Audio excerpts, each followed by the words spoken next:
Hi friends, నేను మీ నష్రుద్దీన్. కున్ కుంజాహి ఈ Malayalam movie ఇప్పుడు తెలుగులో జీ5లో 2 గంటల 1 నిమిషం రన్ టైంతో స్ట్రీమింగ్ అవుతుంది. ఈ సినిమా ఎలా ఉందంటే ఒక మంచి కామెడీ ఫ్యామిలీ ఎంటర్టైనర్లా స్టార్ట్ అయ్యి ఆ తదనంతరం ఒక థ్రిల్లర్ మూవీలా ఎండ్ అవుతుంది. ఈ సినిమా చూస్తున్నంతసేపు మనకి డైరెక్టర్ తీసుకున్న కథనంలోని మలుపులు చాలా బాగా ఆకట్టుకుంటాయి. కాకపోతే ఫస్ట్ హాఫ్ అన్ అవరు ఏంటిది ఎటో వెళ్ళిపోతుంది ఏదో అనుకున్నాము అని అనిపించినప్పటికీ సెకండ్ హాఫ్లో వచ్చే సన్నివేశాలు, ముఖ్యంగా ఇంటర్వెల్ ఫ్రీ క్లైమాక్స్లో వచ్చే మలుపుతోటి ఈ సినిమాపై మంచి ఇంట్రెస్ట్ కలుగుతుంది.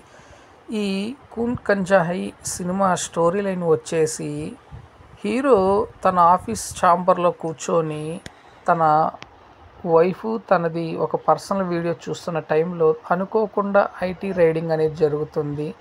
ఆ రైడు భాగంలో తను చూస్తున్న వీడియో ఉన్న ల్యాప్టాప్ని రైడ్ ఆఫీసర్ సీజ్ చేసి తీసుకొని వెళ్తాడు. ఆ తదనంతరం ఆ ల్యాప్టాప్ కోసము హీరో పడే అగసాట్లు పాటలు చాలా బాగా నవ్వు తెప్పించడంతో పాటు ఒక థ్రిల్లర్లా అనిపిస్తుంది.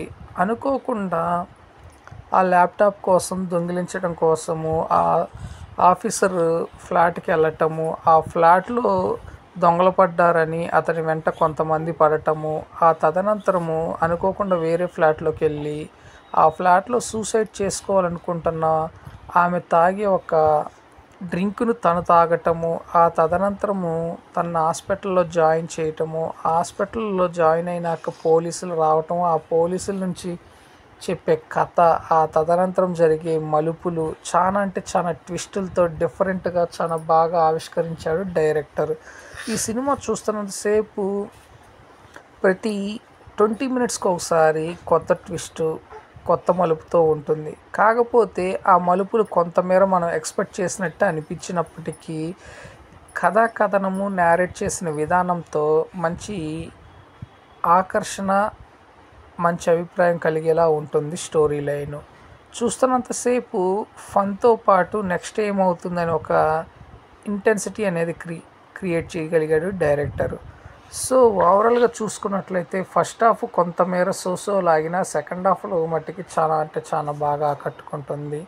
ఇకపోతే ఈ సినిమాని ఫ్యామిలీతో కలిసి చూడవచ్చు అంటే చూడవచ్చు. ఎక్కడ ఎటువంటి అడల్ట్ కంటెంట్ అనేది లేదు. కాకపోతే అక్కడక్కడ వచ్చే కొంచెం డబుల్ మీనింగ్ డైలాగుల్లో అనిపించినప్పటికీ ఫ్యామిలీతో కలిసి చూడవచ్చు. ఇకపోతే ఈ సినిమాకి యొక్క ప్రొడక్షన్ వాల్యూస్ చూసినట్లయితే వీలైనంత వరకు రిచ్గానే మెయింటైన్ చేయగలిగారు. టెక్నికల్ ఆస్పెక్ట్లు చూసుకున్నట్లయితే సినిమాటోగ్రఫీ కానీ ఎడిటింగ్ కానీ చాలా బాగా కుదిరాయి. బీజిఎం మ్యూజిక్ కూడా పర్లేదు ఉన్నంతలో. ఇకపోతే ఇది ఒక మలయాళం మూవీ కాబట్టి తెలుగులో డబ్ చేశారు కాబట్టి తెలుగు డబ్బింగ్ కూడా బాగానే కుదిరింది. ముఖ్యంగా హీరో యొక్క యాక్షన్ గురించి చాలా చక్కగా చెప్పుకోవాలి. ఎందుకంటే బేసిక్గానే ఆయన యొక్క గత చిత్రాలు చూసినట్లయితే మంచి యాక్టింగ్ స్కోప్ ఉన్న చిత్రాలు చేశారు. ఈ చిత్రం కూడా చాలా మంచిగా యాక్టింగ్ స్కోప్ ఉన్న చిత్రమే. చాలా చక్కగా బాగా నటించగలిగారు. ముఖ్యంగా చెప్పాలి అంటే ఆయనకేం తెలియదు, నేను అమాయకుడిని, అమాయకత్వమైన క్యారెక్టరైజేషన్లో చాలా చక్కగా మెప్పించారు.